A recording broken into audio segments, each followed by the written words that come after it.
Engineering के sector में भी बड़ी ताकत बनने वाला है। दिल्ली में जेनोमिक एंड इंटीग्रेटिव बायोलॉजी और सीरम इंस्टीट्यूट पुणे के बीच एग्रीमेंट हुआ है। ये एग्रीमेंट केंद्रीय साइंस एंड टेक्नोलॉजी मंत्री डॉक्टर जितेंद्र सिंह की मौजूदगी में हुआ, जिसे केंद्रीय मंत्री ने एक बड़ी उपलब्धि बताया।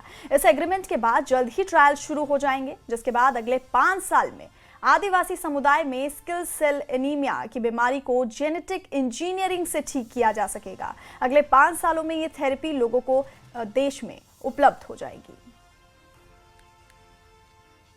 आज एक नई इजाद हुई है, ये नई इन्वेंशन है, नई डिस्कवरी, ये भी भगवान बिरसा मुंडा से इसलिए जुड़ती है कि ये जो बीमारी है सिकल सेल एनीमिया अधिकतर ट्राइबल कम्युनिटीज में रिपोर्टेड है और ट्राइबल कम्युनिटीज के ही सारा जीवन उनके उत्थान के लिए भगवान बिरसा मुंडा ने समर्पित किया था और इसीलिए इस थेरेपी का नाम भी बिरसा 101 रखा गया है।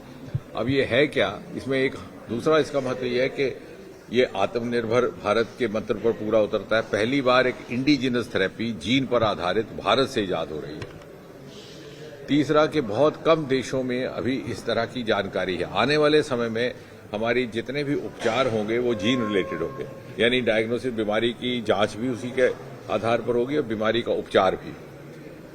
अब सिकल सेल एक जीन होता है जिसके कारण खून में किसी तरह की तब्दीली आ जाती है, जैसे आपने कहा कि सिंपल, और खून बनाने की फैक्ट्री जैसे में है बोन मैरो, हड्डी।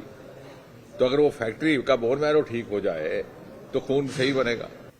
अभी ये ट्रायल यहां हुआ है, लेकिन जब तक ये आम पेशेंट तक पहुंचेगा उसमें समय लगेगा, 2 साल भी लग सकते, 3 साल, क्योंकि इसलिए क्लिनिकल ट्रायल्स भी दरकार रहेंगे।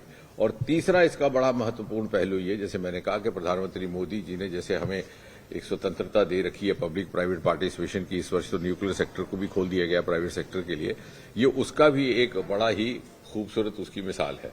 हमारे जितने भी अभी तक इस मंत्रालय में ट्रायल्स हुए हैं, success story, first of their kind. पहली एंटीबायोटिक हिंदुस्तान से नेफिथ्रोमाइसिन, उसमें भी प्राइवेट पार्टनर थे। पहला वैक्सीन हिंदुस्तान, उसमें भी प्राइवेट पार्टिसिपेशन थी।